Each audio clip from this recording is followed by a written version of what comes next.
আসসালামু আলাইকুম। আজকে একটি গল্প বলবো। সেই গল্পটি হচ্ছে আই ও আর পরিবারের গল্প। দেখো এখন এখানে আই ও আর এটা একটা ফ্যামিলি বা পরিবার। এই পরিবারের ফ্যামিলি মেম্বার্স কারা? আই ও আর পরিবারের ফ্যামিলি মেম্বার্স হচ্ছে এই যে সুপারের সাথে আই ও আর দিয়ে হলো সুপেরিয়র।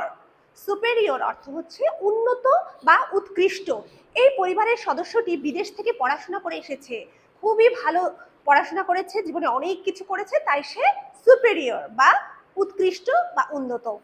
এরপরে দেখো ইনফারের সাথে আবার কি যুক্ত হয়েছে? যে পারিবারিক যে title I O R, inferior অর্থাৎ নিকৃষ্ট।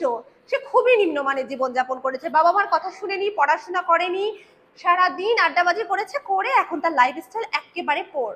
সো নিকৃষ্ট। তাহলে কি? ইনফেরিয়র অর্থ হচ্ছে নিকৃষ্ট। এবার দেখো প্রিয়র অর্থাৎ আগে, এটা হচ্ছে দাদা টাইপের, অনেক আগে ছিল, তাই সে হচ্ছে কি প্রিয়র। এই যে পি আর এর সাথে আমরা কি যুক্ত করেছি? আই ও আর। এই যে ফ্যামিলির স্ট্যাটাস আই ও আর তো দেওয়াই লাগবে, তাহলে প্রিয়র অর্থাৎ আগে। এবার হচ্ছে দেখো জুনের সাথে আই ও আর দিয়ে হলো কি জুনিয়র, সবচেয়ে ছোট্ট মেম্বার। একটা পরিবারের সবচেয়ে ছোট মেম্বারটা হচ্ছে কি জুনিয়র, সবচেয়ে ছোট সদস্য। এবার হচ্ছে সিন থেকে আবার কি হলো যুক্ত হলো যে পরিবারের পদবি আই ও আর, সিনিয়র যুক্ত হলো। সিনিয়র মানে কি বড়, পরিবারের ভাইদের মধ্যে বড়, অথবা বোনদের মধ্যে বড়, অথবা পরিবারের একটা বড় সদস্য, তাই একে বলা হয় সিনিয়র। এখন এই যে পরিবারের সদস্যরা, আই ও আর পরিবারের সদস্য, এরা কারা? সুপেরিয়র, ইনফেরিয়র, প্রিয়র, জুনিয়র, সিনিয়র। এরা হচ্ছে আই ও আর পরিবারের সদস্য। এদের আবার একটা সমস্যা আছে।